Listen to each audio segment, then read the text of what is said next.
Hello students, welcome to A to Z পরীক্ষা। তো PSC clerkship মেইনসের কিন্তু আর মাত্র হাতে গোনা একদম 15টা দিন বাকি। তো এই 15টা দিনে তোমরা কিভাবে প্রিপারেশনটা নেবে আর কোন কোন বিষয়গুলো মাথায় রাখবে এক্সাম হলে ঢোকার আগে, এটা কিন্তু আজকে তোমাদেরকে একটু বলে দিই।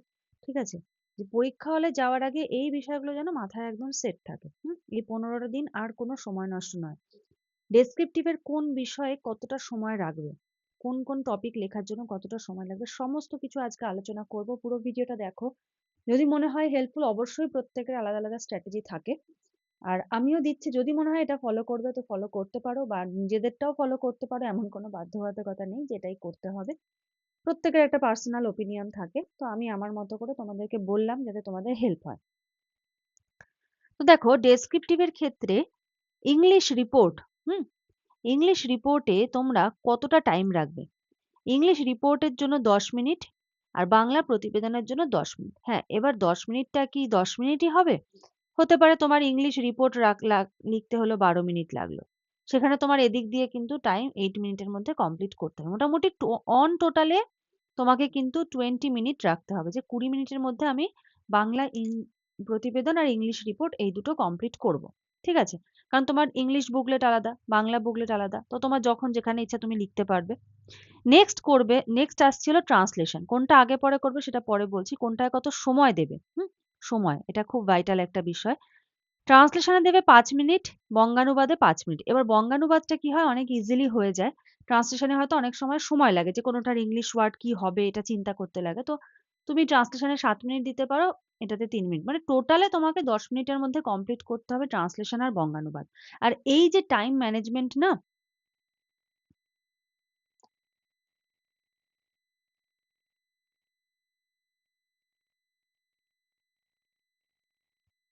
টাইম ম্যানেজমেন্ট খুব গুরুত্বপূর্ণ একটা কথা বলছি। এক্সাম হলে গিয়ে হয় না,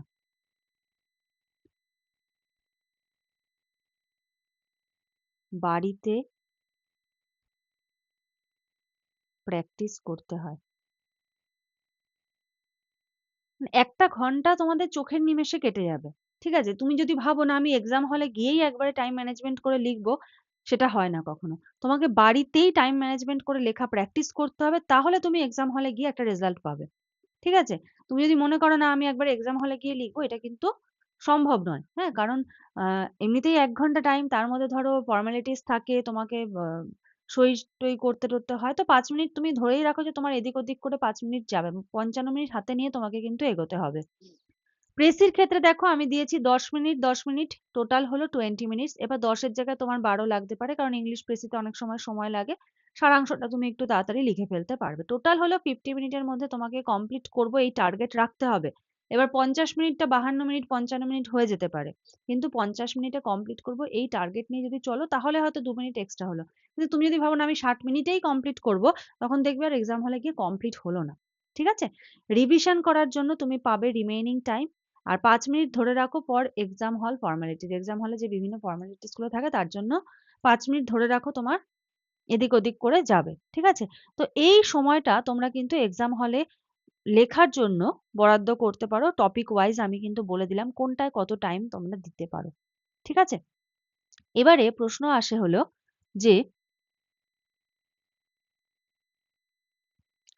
পরীক্ষা হলে কোন বিষয় আগে করবে?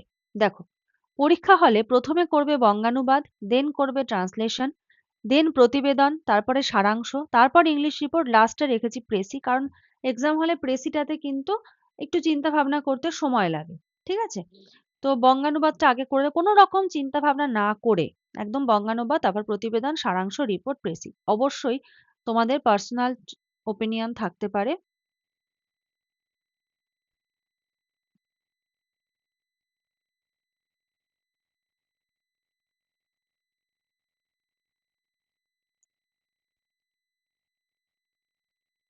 তোমরা তোমাদের পার্সোনাল স্ট্র্যাটেজিও ফলো করতে হবে, বাট আমার যেটা মনে হলো যে এইভাবে যদি তোমরা করো, তোমরা অনেক কম সময়ে কিন্তু মানে সময়টা বাঁচাতে পারবে। আচ্ছা, পরীক্ষা হলে কিভাবে সময় বাঁচাবে? দেখো, বঙ্গানুবাদ আর ট্রান্সলেশন করা শুরু করতে একটুও সময় নষ্ট করবে না। খাতা পাবে, ঠিক আছে? সব রেডি করবে, সঙ্গে সঙ্গে বঙ্গানুবাদটা শুরু করবে, সঙ্গে সঙ্গে ট্রান্সলেশনটা শুরু করবে। ঠিক আছে? মানে এই দুটো করতে যেন তোমার ফ্র্যাকশন অফ সেকেন্ডও যেন সময় নষ্ট না হয়। এভরি সেকেন্ডের কিন্তু দাম রয়েছে। এই পরীক্ষায় টাইম ম্যানেজমেন্টটাই মেইন। কারণ ৬টা রাইটিং যে শেষ করে আসতে পারবে, সে তার মনে রাখো তার একটা পসিবিলিটি রয়েছে। অনেকেই আছে ৬টা রাইটিং শেষ করে আসতে কিন্তু পারবে না। নেক্সট দেখো, প্রতিবেদনে কোন কোন পয়েন্ট আলোচনা করবে সেটা মাথায় সেট করে নাও। তুমি ধরো প্রতিবেদন চুজ করলে আমি এটা লিখবো। এবার এটা লিখতে গেলে তুমি কোন কোন বিষয়গুলো আলোচনা করবে, হ্যাঁ, মাথায় একটা মানে বলবো একটা মাইন্ড ম্যাপ সেট করে নাও যে এই বিষয়গুলো আমি আলোচনা করব। তাহলে কি লেখার সময় তোমার সময় নষ্ট হবে না। হুম, এতে কি হবে?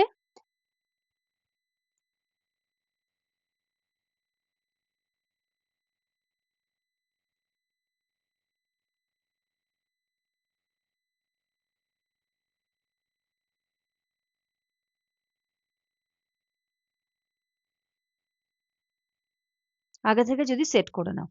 সারাংশ খুব দ্রুত দুবার পড়ে ফেলো। প্রতিবেদনের পরেই কি রয়েছে? সারাংশ খুব স্পিডে দুবার করে রিডিং পড়ো। শিরোনাম ভাবতে সময় নেবে না যে না দেখি আরো ক্রিয়েটিভিটি দিয়ে চিন্তা করা যায় নাকি। যেটা শিরোনাম মাথায় আসছে লেখো। লিখে যত দ্রুত সম্ভব লেখাটা শুরু করে দাও। কারণ লিখতে হবে ২ থেকে ৩টে লাইন। ঠিক আছে? তো যতটা তাড়াতাড়ি পারো সারাংশটা লিখে শেষ করে দাও। নেক্সট দেখো রিপোর্ট। রিপোর্টের ক্ষেত্রেও সেম কোন কোন পয়েন্টগুলো আলোচনা করবে সেটা ভেবে লেখা শুরু করো। লিখতে গিয়ে ভাবতে বসো না।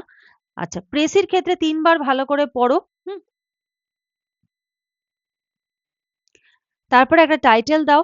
ঠিক আছে? সুইটেবল একটা টাইটেল দাও। টাইটেল দিয়ে কিন্তু লেখা শুরু করো। এবার যেভাবেই হোক সবথেকে গুরুত্বপূর্ণ যে বিষয় যে যেভাবেই হোক ৬টা টপিক তোমাকে শেষ করে আসতে হবে। যদি তুমি চাও যে তোমার একটা র‍্যাংক থাকুক, যেভাবেই হোক ৬টা তোমাকে লিখতেই হবে। বাড়িতে ঘড়ি ধরে ৬টা টপিক লেখা শুরু করো। হুম? এবার যেই স্ট্র্যাটেজি তোমাকে বলবো প্র্যাকটিস করার, এইভাবে এত প্র্যাকটিস সেট তোমায় কেউ দিতে পারবে না। এত প্র্যাকটিস সেট তোমাকে কেউ বানিয়ে দিতে পারবে না। আমিও দিতে পারবো না এত প্র্যাকটিস সেট। কিভাবে করবে? ৬টা টপিকের স্ক্রিনশট নাও। তোমার ফোন থেকে ৬টা টপিক নাও। ৬টা টপিক বলতে কি, কি? একটা বঙ্গানুবাদ, ট্রান্সলেশন, একটা প্রতিবেদনের টপিক, একটা সারাংশের টপিক, একটা রিপোর্ট, একটা পেজ। এই ৬টা টপিকের স্ক্রিনশট নাও। স্ক্রিনশট নেওয়ার পরে কি করো? নিজেই প্র্যাকটিস সেট হয়ে গেল। ফোনেই থাকবে সেটা। ঠিক আছে? সেই স্ক্রিনশটটা তোমার ফোনের গ্যালারিতে থাকবে। পিডিএফ করার দরকার নেই। No need to create PDF. মানে সেটা সময় নষ্ট না পিডিএফ করা।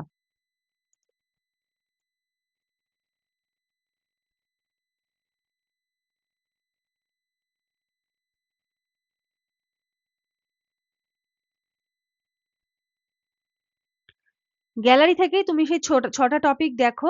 ঠিক আছে? ফোনটাকে ফ্লাইট মোড করে নাও যেন ফোন না আসে। দিয়ে ১ ঘন্টায় লেখো। লেখার পরে কি করবে? সলিউশন দেখে মেলাও। সলিউশন কোথায় পাবে দেখো, তুমি যদি আমাদের কাছ থেকে এই টপিক নাও আরকি, দেখো রিপোর্ট, প্রেসি, ট্রান্সলেশন প্রত্যেকটার সলিউশন আছে। উইথ সলিউশন আছে। প্রত্যেকটা তোমরা পিডিএফ পাবে, প্রিন্টেবল। এবার প্রিন্ট করে নাও। প্রিন্ট করে নিয়ে স্ক্রিনশট নাও। নিয়ে প্র্যাকটিস করো। প্রচুর রয়েছে পিকে দে সরকারের ট্রান্সলেশন, প্রেসি। ঠিক আছে? বাংলার ক্ষেত্রে দেখো প্রতিবেদন, সারমর্ম, বঙ্গানুবাদ।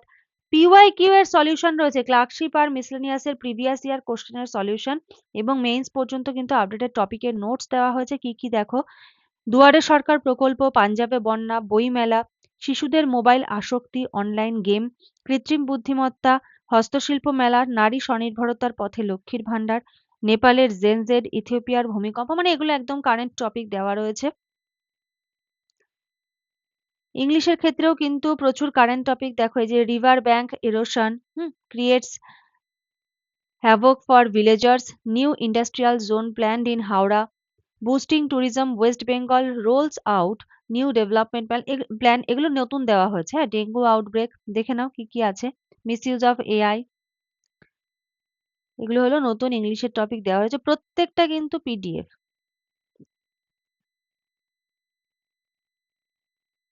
Printable. Delhi car blast, 150 years of Bande Mataram, তারপরে এই যে এয়ারলাইন ফ্লাইট ক্র্যাশ, এরকম অ্যাক্সিডেন্টাল রিপোর্ট তো আসেই তোমাদের। ঠিক আছে? তো এই ইংলিশগুলো কারেন্ট দেওয়া হয়েছে।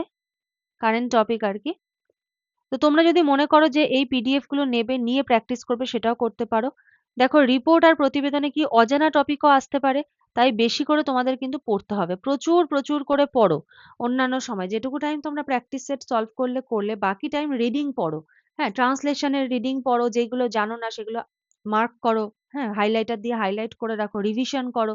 এতে কি হবে, তোমার কিন্তু যত বেশি পড়বে তত বেশি লেখার ক্ষমতা বাড়বে।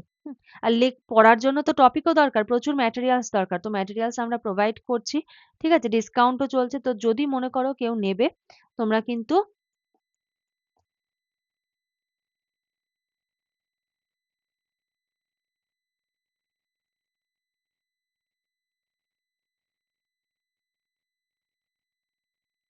ঠিক আছে, লাস্ট টাইম ডিসকাউন্ট পাবে লাস্ট 15 ডেজের জন্য। তো চলো, আজকের মতো এখানে শেষ করছি। নেক্সট ক্লাসে আবার দেখা হবে, কথা হবে। আজকের মতো এইটুকু। প্রত্যেককে বেস্ট অফ লাক। প্রত্যেকে খুব ভালো করে প্রিপারেশন নাও। ঠিক আছে, একদম মন দিয়ে। এই যে 15টা দিন, এই 15টা দিন লাইফে আর আসবে না। এই 15টা দিনকে ভালো করে ইউটিলাইজ করো। আজকের মতো এখানে শেষ করছি। আর যদি মনে হয় স্ট্র্যাটেজিটা হেল্পফুল হলো, তাহলে একটা লাইক করে দিও। আজকের মতো এইটুকুই। Thank you.